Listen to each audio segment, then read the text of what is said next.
అందరికీ నమస్కారం అండి. Welcome to infinity astrological sciences YouTube channel. ఈరోజు మనము జాతకంలో దుస్థానాలు, దుస్థానాల్లో ఉన్నటువంటి గ్రహాలు, వాటి దశలు, దుస్థానాధిపతులు, వాటి యొక్క దశలు, అలాగే దుస్థానాల వల్ల వచ్చే ఒక ప్రభావం అనేది ఒక మనిషి జాతకం మీద కానీ, జీవితం మీద కానీ ఎలా ఉంటుంది అనే విషయం గురించి డిస్కస్ చేసుకోబోతున్నాము. సో, ఈ వీడియో చేయడానికి ముఖ్య రీజన్ ఏంటి అనంటే జాతకంలో మనము పాజిటివ్ థింగ్స్ ఎన్నున్నా కూడా అంటే యోగాలు, మంచి మంచి పొజిషన్సు, మంచి కారకత్వాలు, మంచి ఫలితాలు ఇచ్చేటటువంటి గ్రహస్థితి జాతకంలో ఎంత ఉన్నప్పటికీ మ్యాక్సిమం నంబర్ ఆఫ్ టైమ్స్‌లో అందరూ డిప్రెషన్‌కి లోనయ్యేది, నెగెటివ్‌గా థింక్ చేసేది ఎప్పుడు అనంటే జాతకంలో దుస్థానంలో గనక గ్రహాలుంటే అవి మనకు చెడు చేస్తుందని భావించేస్తారు ఇన్ జనరల్. ఎందుకంటే జాతకంలో మనకు 6వ ఇల్లు, 8వ ఇల్లు, 12వ ఇల్లు ఇలా 3 స్థానాలు ప్రప్రథమంగా దుస్థానాల కింద మనం కన్సిడర్ చేయాల్సి వస్తుంది. సో, ఎప్పుడైతే జాతకంలో మనకు ఏవైనా గ్రహాలు ఈ 6వ ఇంట్లోనో, 8వ ఇంట్లోనో, 12వ ఇంట్లోనో ఉంటే అవి చెడు చేసేస్తాయి. దానికి సంబంధించినటువంటి కారకత్వం నెగెటివ్‌గా రియాక్ట్ అవుతుంది. అలాగే ఇంట్లో ఉన్నటువంటి గ్రహ దశ వచ్చేటప్పుడు జీవితం అంతా చెడిపోతుంది, మంచిగా ఉండదు అని చెప్పి మనమందరం భావిస్తూ ఉంటాం.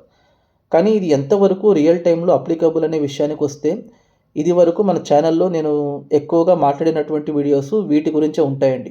6వ ఇల్లు, 8వ ఇల్లు, 12వ ఇంటి గురించే మాట్లాడతాను. ఎందుకంటే జీవితంలో వాళ్ళకు రియల్ టైంలో నిజంగా కష్టాలు వస్తాయో లేదో తెలీదు గానీ, వాళ్ళకు కష్టాలు వచ్చినట్టుగా మాత్రం ఊహించుకుంటారు.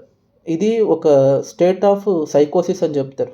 అంటే సైకలాజికల్‌గా నిజ జీవితంలో వాళ్ళకి ఎటువంటి కష్టాలు రాకపోయినా కూడా, అంటే ఇప్పుడు ఫర్ ఎగ్జాంపుల్ 7th లార్డ్ మనకు 8th హౌస్‌లో ఉన్నారనుకోండి. జస్ట్ ఫర్ ఎగ్జాంపుల్ చెప్తున్నాను. కళత్రాధిపతి మనకు అష్టమంలో ఉంటే కళత్రాధిపతి చెడిపోయినట్టు కదా! ఎందుకంటే అష్టమ స్థానంలో ఏ అధిపతి ఉన్నా అది చెడు చేస్తుంది. ఫర్ ఎగ్జాంపుల్ కళత్ర స్థానాధిపతి అష్టమ స్థానంలో ఉన్నారు. ఆయనతో పాటు శుక్రుడు ఉన్నారనుకోండి. అంటే కళత్ర కారకుడు, కళత్ర కళత్ర స్థానాధిపతి ఇద్దరు కలిసి అష్టమంలో ఉండేటప్పుడు కళత్ర జీవితం చెడిపోతుంది. అది లిటరల్‌గా మనకు శాస్త్రం వర్ణిస్తుంది. ఎందుకంటే జాతకం మనం చదువుకునేటప్పుడు ఏవైనా ఒక గ్రహాలు అష్టమంలో ఉంటే దోషం కింద వర్తిస్తుంది కదా! అంటే సప్తమాధిపతి గనక అష్టమంలో ఉంటే ఒకటి వాళ్లకు వివాహం జరగదు.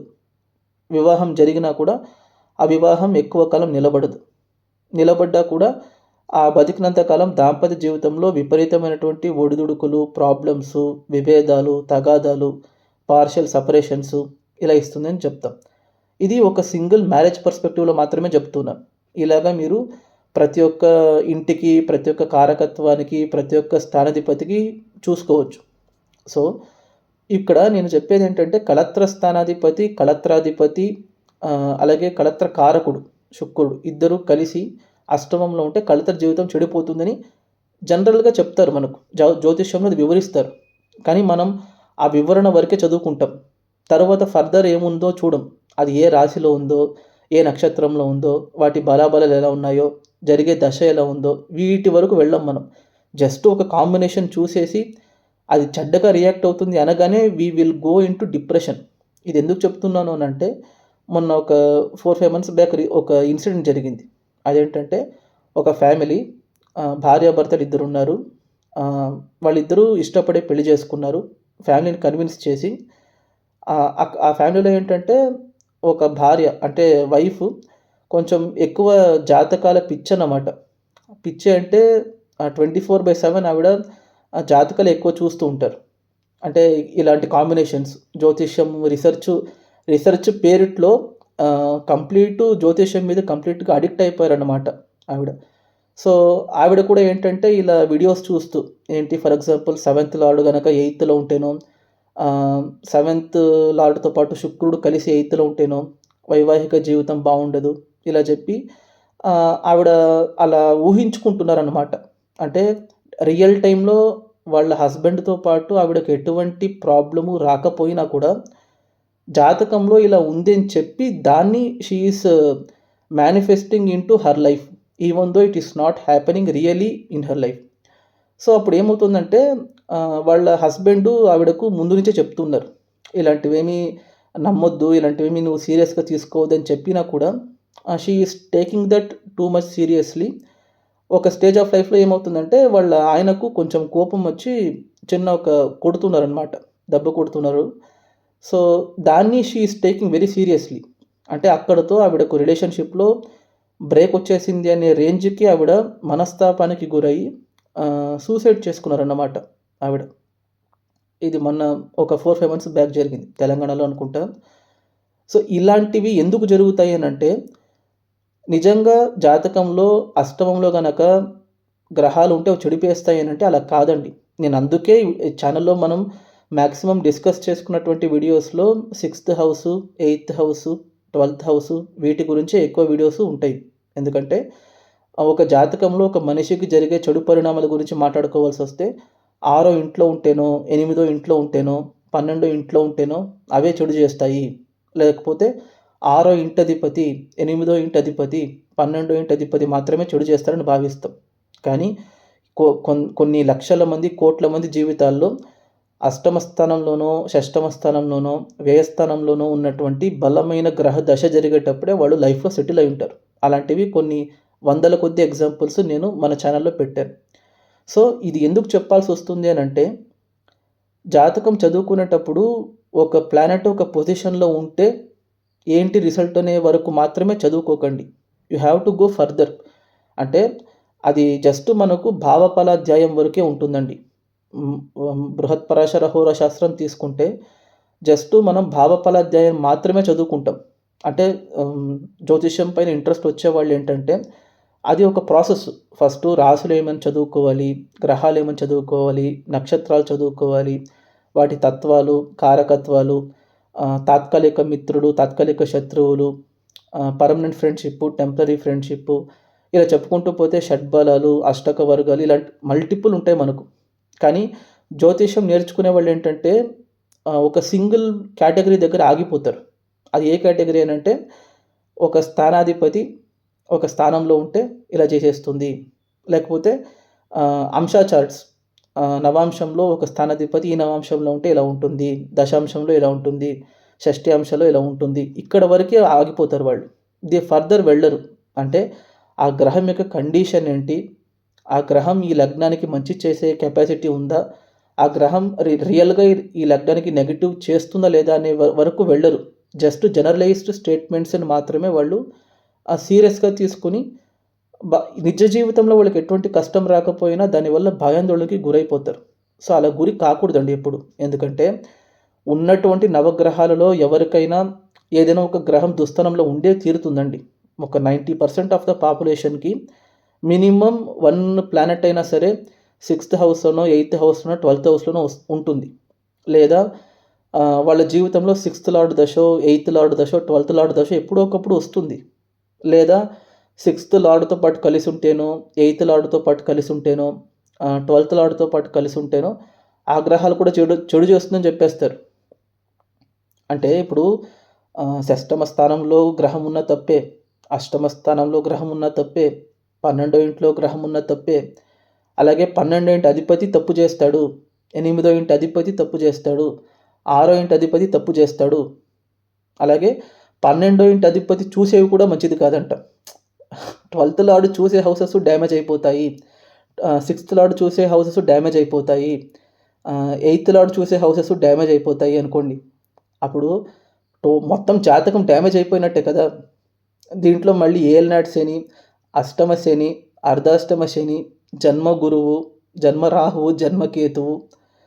సో, ఇలా చెప్పుకుంటూ పోతే ఒక జాతకాన్ని మనం నెగెటివ్ అప్రోచ్‌లో చూడడం మొదలుపెట్టామనుకోండి, మొత్తం జాతకం మనకు నెగెటివ్‌గానే కనిపిస్తుందండి. ఓకేనా? నేను అందుకే చెప్తున్నాను. ప్రతి వీడియో నేను ఎందుకు పాజిటివ్‌గా చేసి పెడుతున్నాను అనంటే పాజిటివ్‌గా చూడడానికి ట్రై చేయాలి మనం. ప్రతి ఒక్క యాస్పెక్ట్‌లో. ఏ మనిషి జాతకంలోనూ, ఏ మనిషి జీవితంలోనూ కంప్లీటు కష్టాలే ఉండిపోవడము, కంప్లీట్ సుఖాలే ఉండిపోవడము జరగదండి. ఇప్పుడు జాతకంలో అది మీరు కారకత్వాలు తీసుకుంటేనే అలా వస్తుంది మీకు. ఎందుకంటే ఇప్పుడు ఫర్ ఎగ్జాంపుల్ మీరు మకర లగ్నం తీసుకోండి. మకర లగ్నానికి గురువు ఎవరవుతారు? తృతీయాధిపతి వ్యయాధిపతి అవుతారు. సో అప్పుడు మకర లగ్నానికి ఆయన 2 దుస్థాలకు అధిపతి అవుతారు. కానీ ఆయన నైసర్గిక శుభగ్రహం. అట్ ద సేమ్ టైం మీరు గనక కర్కాటక లగ్నం తీసుకోండి. కర్కాటక లగ్నానికి శుక్రుడు ఎవరవుతారు? 4th లార్డ్, 11th లార్డ్ అవుతారు. కానీ అదే ఆయన బాధకాధిపతి కూడా అవుతారు. సో ఇలా కాంట్రడిక్టరీ లార్డ్‌షిప్ అనేది వచ్చేటప్పుడు ఏంటంటే మనము కన్‌ఫ్యూషన్‌కి లోనైపోతాం. వీళ్ళు మంచి చేస్తారా? చెడు చేస్తారా? ఒక చోటేమో బృహస్పతి అత్యంత శుభగ్రహం అని చెప్తారు. కానీ ఆ బృహస్పతి దశ జరిగేటప్పుడు ఎంతోమంది రోడ్డు మీద పడిపోయినటువంటి సిట్యుయేషన్స్‌లో ఉన్నవాళ్ళు ఉన్నారు. కొంతమంది రాహు విపరీతమైనటువంటి చెడు ఫలితాలు ఇస్తారు. శని దశ రోడ్డు మీదకి లాగేస్తుంది.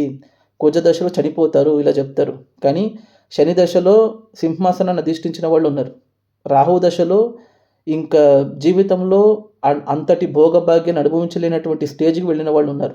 కుజ దశలో విపరీతమైనటువంటి అధికారానికి రాజ్యాధికారం పొందినటువంటి వాళ్ళు ఉన్నారు.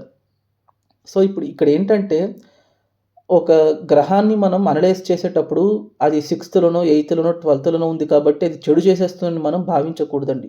ఎందుకంటే 6థ్‌లోనో, 8థ్‌లోనో, 12థ్‌లోనో గ్రహాలు ఉండే తీరుతాయి. లేదా జీవితంలో 6th lord, 8th lord, 12th lord ఏదో ఒక హౌస్‌లో ఉంటారు కదా! ఇప్పుడు లగ్నాధిపతి 6వ ఇంట్లో ఉంటే లగ్నాధిపతి చెడిపోయినట్టే. ఎందుకంటే లగ్నాధిపతి రోగస్థానంలో ఉంటే ఆరోగ్యం బాగుండకూడదు. కానీ దానికి ఎక్సెప్షన్స్ కూడా ఉంటాయి. అది మనం పట్టించుకోం. ఫర్ ఎగ్జాంపుల్ ఇప్పుడు వృషభ లగ్నం తీసుకోండి. వృషభానికి లగ్నాధిపతే 6వ ఇంటి అధిపతి కూడా అవుతారు కదా! సో అప్పుడు శుక్రుడు 6వ ఇంట్లో ఉంటే చెడిపేస్తాడా అంటే అలా కాదు. ఎందుకంటే శుక్రుడు 6వ ఇంట్లో ఉండాల్సి వచ్చినా కూడా తులారాశిలో ఉంటారు ఆయన. సిమిలర్లీ వృశ్చిక లగ్నం తీసుకోండి. వృశ్చికానికి 6వ ఇల్లు మేషం అవుతుంది కదా! సో కుజుడు మీకు మేషంలో ఉంటే అఖండమైనటువంటి రాజయోగాన్ని ఇస్తారు. అలాగే ఇప్పుడు ధనుర్లగ్నం తీసుకోండి. ధనుర్లగ్నానికి గురువు అష్టమంలో ఉన్నారనుకోండి. లగ్నాధిపతి అష్టమంలో ఉంటే లగ్నం చెడిపోతుందని చెప్తారు కదా! సో ధనుర్లగ్నానికి గురువు కర్కాటకంలో ఉంటే చెడు చేస్తారా? చెడు చేయలేరు. ఎందుకంటే కర్కాటకం అనేది ధనుస్సుకి ఉచ్చక్షేత్రం అవుతుంది గురువుకి. లగ్నాధిపతి ఉచ్చబడితే ఎలా మీకు ఆరోగ్యం క్షీణిస్తుంది? సో అలాగా 6th, 8th, 12th అనేది మస్ట్ అండ్ షుడ్ మనకు చెడు చేస్తుందని కాదండి. అక్కడ ఉన్నటువంటి గ్రహాల కండిషన్ చూడాలి. అలాగే 6th lord, 8th lord, 12th lord చెడు చేసేస్తారని భావించకూడదు. ఇప్పుడు జాతకంలో అలా చూసుకుంటే టోటల్ మొత్తం జీవితం అంతా చెడు జరగాలి అలా చూసుకుంటే. సో అది అలా కాదని చెప్పడానికి నేను ఇలాంటి ఎగ్జాంపుల్ వీడియోస్ పెడతాను. సో అలాంటి ఒక ఎగ్జాంపుల్ నేను ఇప్పుడు మీకు వివరిస్తాను. ఇప్పుడు గనక మీరు స్క్రీన్‌ని గమనించినట్టయితే మీకు ఒక జాతకం కనబడుతుంది చూడండి. ఇది ఒక మగవారి జాతకం అండి. ఈయన జన్మించింది వచ్చేసి ధనుర్లగ్నంలో జన్మించారు. గ్రహస్థితిని కనుక గమనించినట్టయితే పంచమంలో గురువు ఉన్నారు. షష్టమంలో కుజ కేతువులు ఉన్నారు. అష్టమంలో శని సూర్యులు కలిసి ఉన్నారు. భాగ్యంలో బుధుడు, వక్రించిన శుక్రుడు, చంద్రుడు ఉన్నారు. ద్వాదశంలో రాహు ఉన్నారు. సో ఇక్కడ ఈ జాతకం చూడగానే మనకు 5 గ్రహాలు దుస్థానంలో ఉన్నాయి. అంటే 6వ ఇంట్లో ఈయనకు కుజ కేతువులు కలిసి ఉన్నారు. 8వ ఇంట్లో శని సూర్యులు కలిసి ఉన్నారు. 12వ ఇంట్లో రాహు ఉన్నారు. సో ఇప్పుడు ఒక జనరల్ పర్స్పెక్టివ్‌లో ఒక జాతకం చూసేటప్పుడు నిజంగా ఇక్కడ 6th, 8th, 12thలో ఉన్నటువంటి గ్రహాలు చెడు చేస్తాయి అనుకుందాం ఫస్ట్ పర్స్పెక్టివ్‌లో. అలాంటప్పుడు కుజుడు చెడు చేయాలి కాబట్టి ఈ లగ్నానికి కుజుడు ఎవరవుతారు? సంతాన స్థానాధిపతి అవుతారు, వ్యయస్థానాధిపతి అవుతారు. సో ఆయన 6వ ఇంట్లో ఉంటే చెడు చేయాలి కదా! అలాంటప్పుడు ఏమవుతుంది? ఈయనకు జనరల్‌గా పిల్లలు కలగకూడదు. సంతాన దోషం ఉండాలి. లేకపోతే పిల్లలు పుట్టినా కూడా వాళ్ళతో విభేదాలు రావాలి. పుత్ర సుఖం కలగకూడదు. వంశాభివృద్ధి జరగకూడదు అని చెప్తారు. అట్ ద సేమ్ టైం వ్యయస్థానాధిపతి 6వ ఇంట్లో ఉంటే విపరీత రాజయోగం అవుతుంది. అది మంచిదే. కానీ అది కూడా నెగెటివ్‌గా చెప్పొచ్చు మనం. వ్యయస్థానాధిపతి 6వ ఇంట్లో ఉంటే కాంపిటీషన్స్‌లో సర్వైవ్ అవ్వరు. లేకపోతే శత్రువులు విపరీతమైపోతారు. భూ వివాదాలు, భూ తగాదాలు, లిటిగేషన్స్, లీగల్ ఇష్యూస్ ఇలాంటి వాటి వల్ల విపరీతంగా బాధపడాల్సి వస్తుందని చెప్పొచ్చు. అట్ ద సేమ్ టైం 8వ ఇంట్లో శనీశ్వరుడు ఉన్నారు. అంతే ఇంకా అదొక్కటి ఉంటే అయిపోయింది. 8వ ఇంట్లో గనక శనీశ్వరుడు ఉంటే కారకో భావనాశాయ అంటే ఆయుస్థానంలో ఆయుష్ కారకుడు ఉంటే ఆయుష్ ఉండకూడదు. మరి పుట్టినప్పుడే చనిపోవాలి కదా! ఆయుష్ ఉండకపోతే ఎందుకు బతకాలి? జస్ట్ చెప్తున్నాను. 8th హౌస్‌లో శనీశ్వరుడు ఉంటే ఆయుష్ ఉండదు. ఆయుష్ ఉన్నా కూడా జీవితాంతం కష్టాలు పడతారంట. అది మొన్న ఎక్కడో విన్నాను. అంటే శని గనక 8వ ఇంట్లో ఉంటే బతికినంత కాలము వాళ్ళకు డెవలప్‌మెంటే ఉండదంట. వాళ్ళు కష్టాలు పడుతూనే ఉంటారంట. కష్టాలు పడ్డానికే వాళ్ళు పుడతారంట. అలా చెప్పారు. అలాగే 8వ ఇంట్లో సూర్యుడున్నారు. సో, పితృకారకుడు 8వ ఇంట్లో ఉంటే పితృ సుఖం ఉండకూడదు. తండ్రితో విభేదాలు రావాలి. డెవలప్‌మెంట్ ఉండకూడదు లైఫ్‌లో. మంచి పొజిషన్‌కి వెళ్ళలేరు వాళ్ళు. కెరియర్‌లో ప్రోగ్రెస్ ఉండదు వాళ్ళకు. ముఖ్యంగా ఆత్మస్థైర్యము, ఆత్మధైర్యము, కాన్ఫిడెన్సు ఇలాంటివేమీ ఉండకూడదు. అలాగే 12వ ఇంటికి రండి. 12వ ఇంట్లో రాహు ఉన్నారు. సో, వ్యయంలో రాహు ఉంటే అన్నీ వ్యయాలే ఇంకా లైఫ్‌లో. ఏమీ సంపాదించలేరు. అసలు ధన ప్రవాహమే ఉండదు. సంపాదన కూడా చేయలేరు. సంపాదించినా కూడా ఒక్క రూపాయి కూడా చేతులు నిలవదని చెప్పేస్తారు. అది ఒక సైడ్ పెట్టేద్దాం. ఇవి జస్ట్ నేను దుస్థానంలో ఉన్నటువంటి గ్రహాల గురించి చెప్తూ ఉన్నాను. ఇప్పుడు దుస్థానాధిపతులు విషయానికి రండి. దుస్థానాధిపతుల విషయానికొస్తే 6వ ఇంటి అధిపతి ఎవరు? శుక్రుడు. ఆయన 9వ ఇంట్లో ఉన్నారు కదా! సో, 9 వేలు కూడా డ్యామేజ్ అయిపోవాలి ఇక్కడ. ఎందుకంటే 6వ ఇల్లు గనక పితృస్థానంలో ఉంటే తండ్రితో విభేదాలు రావాలి. తండ్రి ఆరోగ్యం క్షీణించాలి. లేకపోతే తండ్రి చిన్నప్పుడు చనిపోవాలని కూడా చెప్తారు. అలా జరగాలి. అలాగే అష్టమ స్థానం విషయానికి రండి. అష్టమాధిపతి కూడా 9వ ఇంట్లోనే ఉన్నారు. సో, 9 ఏళ్ళు చెడిపోవాలి అక్కడ. అట్ ద సేమ్ టైం వ్యయస్థానం విషయానికి రండి. వ్యయస్థానాధిపతి మాత్రమే మనకు 6వ ఇంట్లో ఉన్నారు. సో, దానివల్ల ఏమవుతుంది? విపరీత రాజయోగం అవుతుంది. అదొక్కటి మంచి కాంబినేషన్ అనుకోవాలి మనం. అపార్ట్ ఫ్రమ్ దట్ ఈయనకు జాతకంలో అన్ని స్థానాలు, అన్ని స్థానాధిపతులు, అన్ని గ్రహాలు నెగటివ్‌గానే రియాక్ట్ అవ్వాలి అలా చూసుకుంటే. ఈయనకి జాతకంలో ఏదైనా మంచి పొజిషన్ ఉంది అని అంటే అది ఒక్క గురువు పొజిషన్ మాత్రమే. ఎందుకంటే గురువు ఒక్కడు లగ్నాధిపతి త్రికోణంలో ఉన్నారు. పూర్వపుణ్య స్థానంలో ఉన్నారు. అదొక్కటే మంచి పొజిషన్. ఆ ప్రకారంగా చూసుకుంటే ఆయనకు జీవితంలో గురుదశ ఒక్కటే మంచిగా జరగాలి. అలా చూసుకుంటే ఇప్పటి వరకు ఆయనకు గురుదశ రాలేదనుకోండి. సో, అలాంటప్పుడు ఒక మనిషి జాతకంలో దుస్థానంలో గ్రహాలుంటే, దుస్థానాధిపతులు చెడు చేస్తే బతికినంత కాలము ఆయనకు జీవితం బాగుండకూడదని చెప్తాం. నెగటివ్ అప్రోచ్‌లో ఒక హారోస్కోప్‌ని చూసేటప్పుడు చెప్తున్నాను నేను. కానీ నిజ జీవితంలో ఆయనకు అలా జరిగిందనంటే ఎప్పుడైనా సరే జాతకంలో దుస్థానాల్లో గ్రహాలు ఉంటే అవి చెడు చేస్తాయని కాదండి. జాతకంలో దుస్థానాల్లో గ్రహాలు ఉండే తీరుతాయి. 9 గ్రహాల్లో ఒక్క గ్రహమైనా ఉండకపోదా దుస్థానాల్లో? ఒక్కటి ఉంటేనే తల్లడిల్లిపోయే వాళ్ళు ఎంతోమంది ఉన్నారు. కొంతమందికి 5 గ్రహాలు, 6 గ్రహాలు ఉన్నాయి. ఇక్కడ చూసుకుంటే 5 గ్రహాలు ఉన్నాయి ఆయనకు. సో, ఇప్పుడు దుస్థానంలో ఉన్నటువంటి గ్రహ దశలు ఈయనకు చెడు చేయాలనుకోండి. కుజ దశ ఒక 7 సంవత్సరాలు, కేతు 7 సంవత్సరాలు, 14 సంవత్సరాలు, శని ఒక 19 అంటే 33, 33 ఒక సూర్యదశ 6, 39 సంవత్సరాలు, 39 ఒక రాహుదశ 18 సంవత్సరాలు, 49, 57 సంవత్సరాలు. ఈ లెక్కన ఆయనకు జీవితంలో 57 ఇయర్స్ మంచిగా జరగకూడదండి. ఒక మనిషి యావరేజ్‌గా 80 ఇయర్స్ బతుకుతారనుకోండి. అందులో 57 ఏళ్ళు బాలేకపోతే ఇంక జీవితం బతికి ఏంటండి? వేస్టే కదా! ఏమి సాధించలేరు. అలాంటి ఒక కన్క్లూషన్‌కి వెళ్ళేవాళ్ళు ఉంటారు. జాతకంలో దుస్థానంలో గ్రహాలుంటే వాటి దశలొచ్చినప్పుడు అంతా చెడిపోతుందని అనుకునేవాళ్ళు ఉంటారు. కానీ దుస్థానంలో గ్రహాలు ఉన్నా కూడా అవి బలంగా ఉండి వాటి అధిపతులు బలపడి కరెక్ట్ టైంలో వాళ్ళకి ఆ దశ వస్తే నిజంగా కేంద్రాల్లో, త్రికోణాల్లో, ధనలాభ స్థానాల్లో ఉన్నటువంటి గ్రహ దశల కంటే 6వ ఇంట్లో, 8వ ఇంట్లో, 12వ ఇంట్లో ఉండే గ్రహ దశలే విపరీతంగా యోగిస్తాయండి. ఇది ప్రైమ్ ఎగ్జాంపుల్. ఎందుకు చెప్తున్నాననంటే ఈయన నిజ జీవితం గనక తీసుకుంటే ఈయన జన్మించింది ఆగస్టు 1975లో జన్మించారు.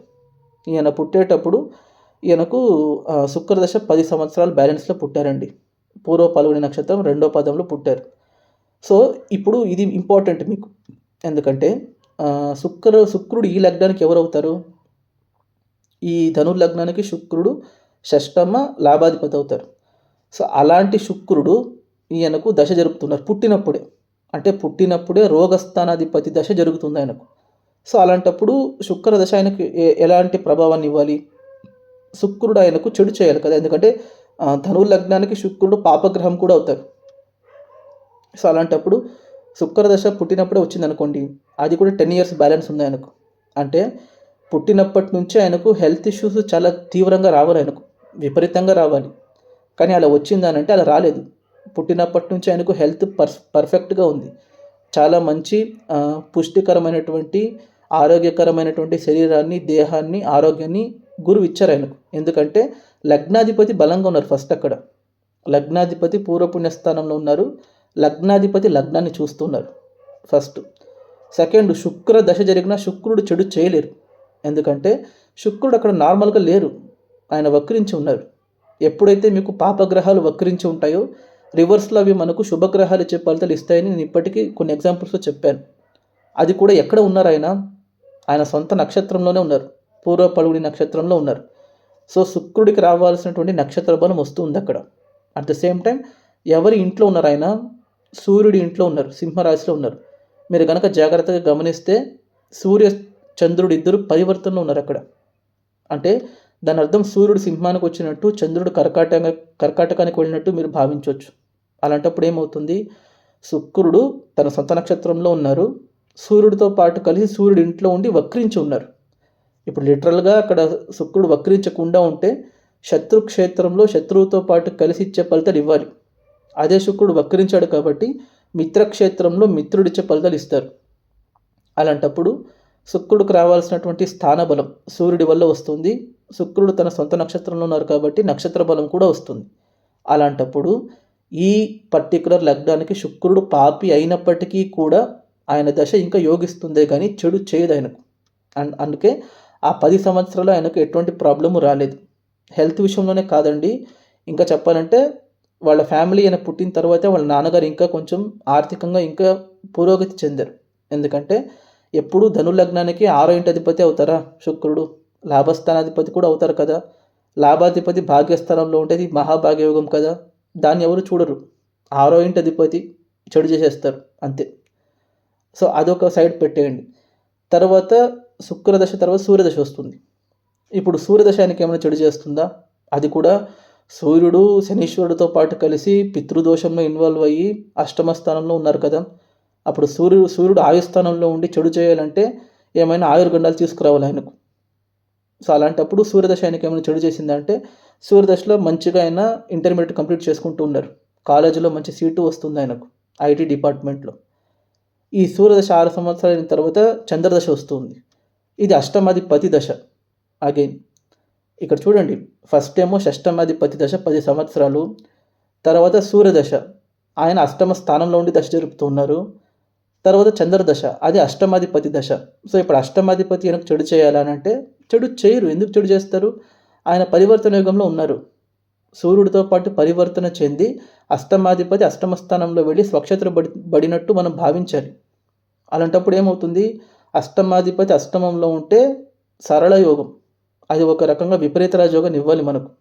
సో చంద్రదశలో ఆయనకు ఫారిన్ ట్రావెల్ ఆపర్చునిటీ ఇస్తుంది. ఆయనకు 1991లో చంద్రదశ స్టార్ట్ అయింది. 1999లో ఆయన యుఎస్కి వెళ్తున్నారు. ఆ యుఎస్కి వెళ్ళిన తర్వాత ఎంఎస్ చదువుకుంటున్నారు. ఈ చదువుకునే టైంలో 2 సంవత్సరాలు ఆయన ఒక బార్లో పనిచేశారు. టెంపరీగా పార్ట్ టైం జాబ్ చేసుకుంటూ చదువుకుంటున్నారు ఆయన. అంటే చంద్రదశ ఆయనకు విదేశీయానాన్ని ఇచ్చింది, ఫారిన్ ట్రావెల్ని ఇచ్చింది, అక్కడ చదువుకోగలిగే ఆపర్చునిటీ ఇస్తుంది ఆయనకు. సో అష్టమాధిపతి అంటే అష్టమ స్థానం అంటే ఏంటి, మనకు ఫారిన్ ట్రావెల్ని, ఫారిన్ ల్యాండ్స్ని, ఫారిన్ ప్లేసెస్లో మనకు ఉన్నటువంటి ఆపర్చునిటీస్ని సూచిస్తుంది. Foreign money, foreign expenditure, foreign income, ఇవన్నీ మనకు 8th హౌసే సూచిస్తుంది. అంటే ఇతర దేశాలకు వెళ్ళి అక్కడ మీరు డబ్బులు సంపాదించాలంటే కూడా 8th హౌస్ బాగుండాలి.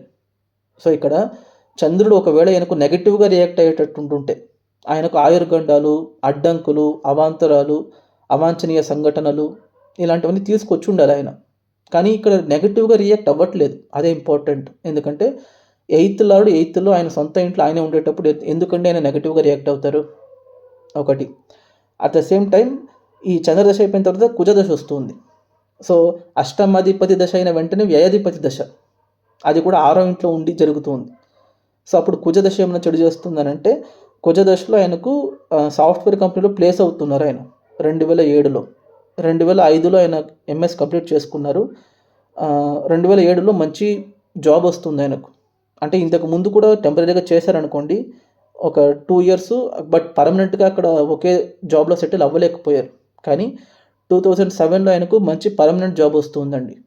సో, ఇప్పుడు కుజుడు నిజంగా ఆయనకు చెడు చేయాలనుకుంటే, ఆరో ఇంట్లో చెడు చేయాలనుకుంటే ఆయనకు రోగాలివ్వాలి, బాధలనివ్వాలి, మానసిక ఒత్తిడినివ్వాలి, విపరీతమైన ప్రెషర్‌నివ్వాలి. అవేమైనా ఇచ్చాడంటే అలా ఇవ్వడు. ఎందుకంటే కుజుడు ఈ లగ్నానికి శుభగ్రహం అవుతారు. ఒకటి ఆయన వ్యయాధిపతిగా ఉండి ఆరో ఇంట్లో ఉంటే అది విపరీత రాజయోగం అవుతుంది మనకు. విమల యోగం అవుతుంది. సో, అలాంటప్పుడు ఉద్యోగ స్థానంలో కుజుడు చేసే మంచి ఏదైతే ఉందో అది చేస్తున్నారు. కరెక్ట్‌గా ఆయన సెటిల్ అయ్యే ఏజ్‌లోనే ఆయనకు ఉద్యోగ స్థానంలో ఉండే కుజ దశ జరుగుతుంది. సో, కుజ దశలో ఆయనకు ఎంఎస్ కంప్లీట్ అంటే డిగ్రీ పూర్తి చేసుకోగలుగుతున్నారు. ఈవెన్ మంచి జాబ్‌లో కూడా ప్లేస్ అవుతున్నారు. ఈ కుజ దశ 7 ఇయర్స్ అయిన తర్వాత ఆయనకు 2008కి అయిపోతుందండి కుజ దశ. అప్పటికి ఆయనకు 33 సంవత్సరాలు. కుజుడు అయిన తర్వాత రాహు దశ వస్తుంది ఆయనకు. సో, రాహు ఎక్కడున్నారు? వ్యయస్థానంలో ఉన్నారు. అది కూడా నీచంలో ఉన్నారు. సో, రాహు దశ ఒక సంవత్సరమో, 5 సంవత్సరాలో, 6 సంవత్సరాలో కాదు. రాహు దశ మనకు 18 సంవత్సరాలు ఉంటుంది. సో, నిజంగా ఇక్కడ రాహు చెడు చేసేటట్టు ఉంటే 18 సంవత్సరాలు డూమ్ అయిపోవాలి ఆయనకు. ఆయనకు రాహు దశ 2008లో స్టార్ట్ అయింది. ఇప్పుడు కూడా రాహు దశ జరుగుతుంది. కరెక్ట్‌గా రాహు దశలోనే ఆయనకు పెళ్ళవుతుంది.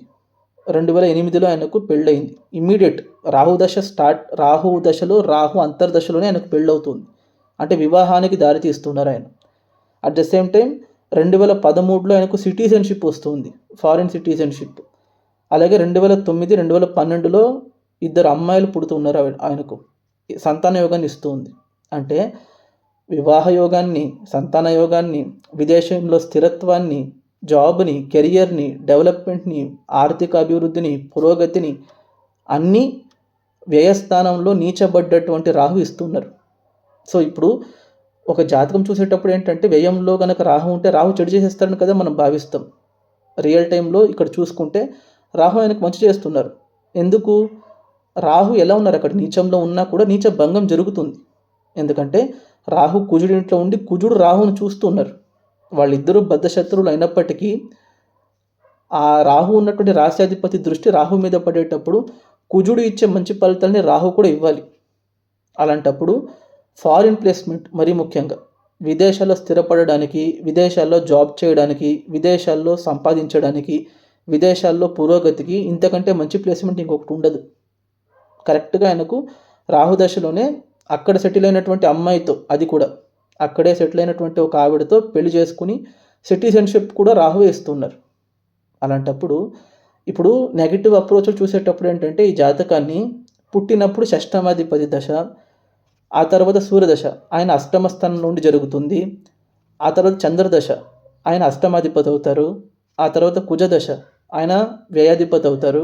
ఆ తర్వాత రాహు దశ ఆయన వ్యయస్థానంలో ఉండి దశ జరుపుతారు. అలాంటప్పుడు దాదాపు ఆయనకు పుట్టుక నుంచి 51 సంవత్సరాలు నిండేంత వరకు దశలు చెడు చేయాలి ఆయనకు. నిజంగా మనము షష్టమ స్థానంలోనో, అష్టమ స్థానంలోనో, వ్యయస్థానంలో ఉన్నటువంటి గ్రహ దశలు చెడు చేస్తాయని భావిస్తే ఆయనకు పుట్టుక నుంచి 51 సంవత్సరాలు నిండేంత వరకు దుస్థానంలో ఉన్నటువంటి గ్రహ దశలు కానీ, దుస్థానాధిపతుల గ్రహ దశలు కానీ వస్తూ ఉన్నాయి ఆయనకు. గురుదశ 2026 వస్తుంది. సో, నిజంగా ఒక జాతకంలో 6, 8, 12 కనుక చెడు చేయాలంటే ఈయన లైఫే డూమ్ అయిపోయి ఉండాలి కదా! ఇక్కడ అలా ఏం జరగట్లేదు. సో, ఇది ఎందుకు చెప్తున్నాను అనంటే జాతకం చూసేటప్పుడు గ్రహాలు దుస్థానాల్లో ఉన్నంత మాత్రాన చెడు చేసేస్తాయని అనుకోకండి. వాటిని ఇన్‌డెప్త్‌గా వెళ్ళి అనలైజ్ చేసేటప్పుడు చాలా మంచి విషయాలు, చాలా మంచి రాజయోగాలు, చాలా మంచి పాజిటివ్ ట్రైట్స్ ఇచ్చే విధంగా ఉంటాయి మనకు. చెప్పాలంటే ఇంకా కేంద్రాల్లో, కోణాల్లో జరిగే దశలే కొంచెం నెగెటివ్‌గా రియాక్ట్ అయ్యే ఛాన్స్ ఉంటాయేమో. అంతేగాని 6వ ఇల్లు, 8వ ఇల్లు, 12వ ఇంట్లో ఉన్నటువంటి గ్రహ దశలు ఔట్‌రైట్‌గా మనకు నెగెటివ్ రియాక్షనే ఇస్తుందని మాత్రం భావించకండి. ఓకేనా? సో, వీడియో లెంత్ ఎక్కువైపోతుంది కాబట్టి నేను ఇక్కడితో ఆపేస్తున్నాను. దయచేసి ఈ వీడియో గనక మీకు నచ్చినట్టయితే ఈ వీడియోకి ఒక లైక్ చేయండి, షేర్ చేయండి. మీ యొక్క వాల్యుయబుల్ ఒపీనియన్స్‌ని కామెంట్ రూపంలో తెలియజేయండి. అట్ ద సేమ్ టైం దయచేసి ఛానల్‌ని మాత్రం సబ్స్క్రైబ్ చేసుకోకుండా మర్చిపోకండి. Thank you.